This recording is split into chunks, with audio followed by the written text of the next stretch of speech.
Hello नमस्कार सम्पूर्ण साथीहरूलाई स्वागत छ विकास श्रेष्ठ लन्जीको युट्युब च्यानलमा। के छ साथीहरू, आराम हुनुहुन्छ होला।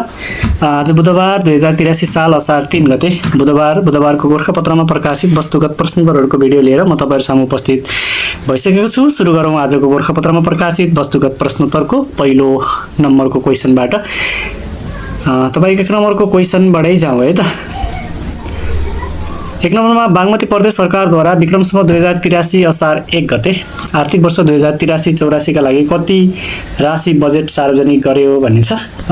रु 66 अर्ब 93 करोड 33 लाख छ। हामी सरसर्तै सातैवटा प्रदेशले 2083 असार 1 गते सातै प्रदेशद्वारा बजेट प्रस्तुत भएको छ, जसमध्ये कोशी प्रदेशको कुल बजेट 40 अर्ब 44 करोड 98 लाख छ। त्यसैगरी मध्य प्रदेशको कुल बजेट 41 अर्ब 13 करोड 86 लाख छ। त्यसैगरी तपाईको बागमती प्रदेशको कुल बजेट 66 अर्ब 93 करोड 33 लाख सबैभन्दा धेरै। त्यसैगरी गण्डकी प्रदेशको 32 अर्ब 79 करोड 79 लाख। लुम्बिनी प्रदेशको 37 अर्ब 38 करोड 45 लाख। कर्णाली प्रदेशको 35 अर्ब 39 करोड 85 लाख। सुदूरपश्चिम प्रदेशको 37 अर्ब 70 करोड बजेट प्रस्तुत गरेका छन्। अरु कुराहरू हजुरहरूले त्यहाँबाट हेर्न सक्नुहुन्छ। त्यसै 2 नम्बर क्वेशन छ, चुरे संरक्षण दिवस कहिले मनाइन्छ? हरेक वर्ष असार 2 गते हिजो मनाइयो। राष्ट्रपति चुरे तराई मधेस संरक्षण विकास समितिको स्थापना विक्रमसम्म 2071 साल असार 2 को अवसर पारेर हरेक वर्ष असार 2 गते यो दिवस मनाउने गरिएको छ। विक्रमसम्म 2083 असार 2 गते 12औं चुरे संरक्षण दिवस मनाइएको हो। 3 नम्बर क्वेशन छ, विश्व म्याराथन च्यालेन्ज अन्तर्गत 7 महादेशमा 7 दिन लगातार सञ्चालन भएको 7वटा म्याराथनमा नेपाली पोसाक दौरा सुरुवालमा दौडेर विश्व कीर्तिमान कायम गर्ने धावक को हुन्? बाल जोशी, नेपाली मुलुकका अमेरिकी धावक। त्यसै 4 नम्बर क्वेशन छ, नेपाललाई विश्वस्तरीय खेलकुद केन्द्रका रूपमा स्थापित गर्ने उद्देश्यका साथ नेपाल स्पोर्ट्स समिट 2026 NSS 2026 का लागि तय गरिएको मिति कुन थियो भन्नु पर्यो। अब त विक्रमसम्म 2082 माघ 22 सन् 2026 फेब्रुअरी 5 मा। 5 नम्बर क्वेशन छ, चीनले हालै सार्वजनिक गरेको विश्वकै सबैभन्दा सस्तो ह्युमनाइड रोबोट कुन हो? भूमि। त्यस्तै 6 नम्बर क्वेशन छ, अमेरिका र इरान बीच युद्धविराम सम्बन्धी प्रारम्भिक सहमति कहिले भएको हो? यो चाहिँ सन् 2026 जुन 14 मा।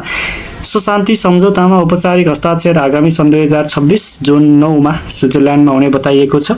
अमेरिका इरान सम्झौताका प्रमुख बुँदाहरू लेबनान सहित सबै मोर्चामा स्थायी युद्धविराम, इरानको आन्तरिक मामिलामा हस्तक्षेप नगर्ने अमेरिकी प्रतिबद्धता, 30 दिनभित्र अमेरिकी नौसेनाको नाकाबन्दी हट्ने, इरानबाट अमेरिकी सेना फिर्ता हुने, हर्मुज जलमार्ग खुल्ने, अमेरिका र उसका सहयोगीले इरानका लागि कम्तीमा 300 अर्ब डलरको पुनर्निर्माण योजना ल्याउने, इरानी तेल र ऊर्जा उत्पादनमाथिको अमेरिकी प्रतिबन्ध अन्त्य गरिने, आणविक हतियार उत्पादन नगर्ने प्रतिबद्धता इरानले दोहोर्याउने, इरान वरपरका क्षेत्रमा आफ्नो सेना नबढाउने र नयाँ प्रतिबन्ध नलगाउने अमेरिकी प्रतिबद्धता कायम गरेको छ।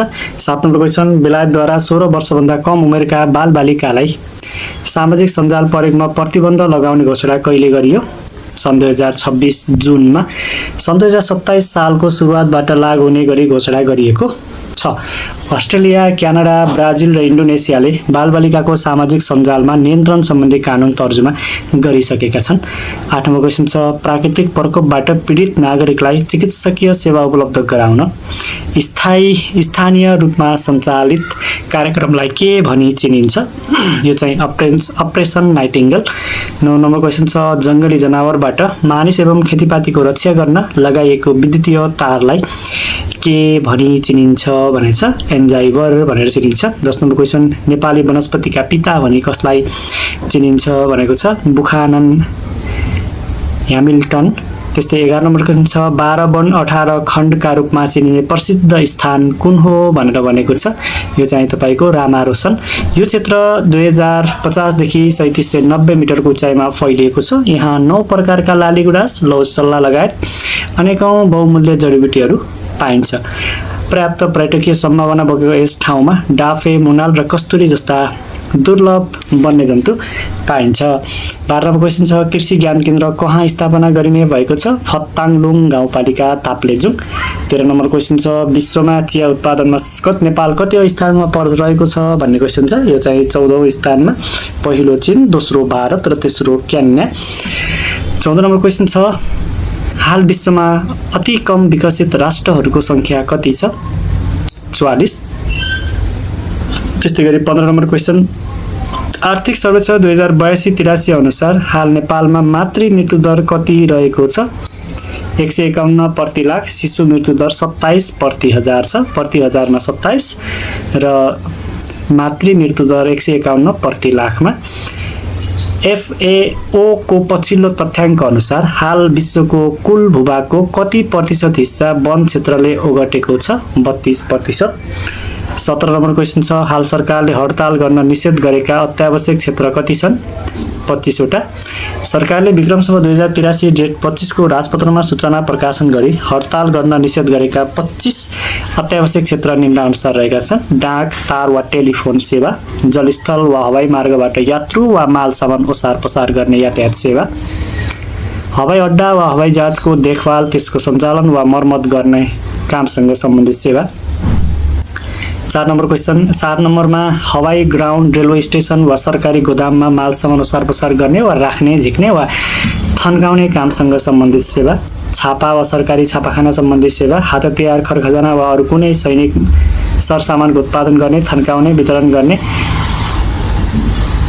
गर्ने कामसँग सम्बन्धित नेपाल सरकार रक्षा व्यवस्थाको कुनै सेवा, सञ्चार सेवा लगायतका सेवाहरू छन्। एकचोटि सर्च गर्दा हजुरले हेर्न सक्नुहुन्छ। बैंकिङ सेवा, बिमा सेवा, विद्युत सेवा, राजधानी विभागबाट प्रदान हुने सेवा, इन्टरनेट सेवा रहेका छन् है त। त्यस्तै गरी तपाईको 18 नम्बर हालसम्म सबैभन्दा बढी विश्वकप फुटबल प्रतियोगिता आयोजना गर्ने राष्ट्र कुन हो मेक्सिको। मेक्सिकोको स्टाडियो अज्टेका रङ्गशालाले विश्वकपको इतिहासमा सबैभन्दा धेरै खेल आयोजना सन् 1970, 1986 र 2026 आयोजना गर्ने कीर्तिमानी बनाएको छ। यस विश्वकपको सबैभन्दा कान्छा खेलाडीका रूपमा मेक्सिकन मिडफिल्डर गिल्बर्टो मोरा रहेका छन्। मेक्सिकोले 3 पटक सन् 1970, 1986 र 2026 को विश्वकप फुटबल आयोजना वा सह आयोजना गरेको छ। प्रतियोगितामा जम्मा 104 वटा खेल हुनेछन् भने यसमा सहभागी टोली 48 वटा रहेका छन्। समूह ए मा मेक्सिको, दक्षिण अफ्रिका, दक्षिण कोरिया, चेक छन्। समूह बी मा Canada, Bosnia Herzegovina, Qatar, Switzerland. समूह सी मा ब्राजिल, मोरक्को, हाइटी, स्कटल्यान्ड। समूह डी मा अमेरिका, पराग्वे, अस्ट्रेलिया, टर्की। समूह ई मा Germany, Curacao, Ivory Coast, Ecuador. समूह एफ मा नेदरल्यान्ड, जापान, स्विडेन, ट्युनिसिया। समूह जी मा बेल्जियम, इजिप्ट, इरान, न्युजिल्यान्ड। समूह एस मा Spain, Cape Verde, Saudi Arab, Uruguay. समूह आई मा फ्रान्स, सेनेगल, इराक, नर्वे। समूह जे मा अर्जेन्टिना, अल्जेरिया, अस्ट्रिया, जोर्डन।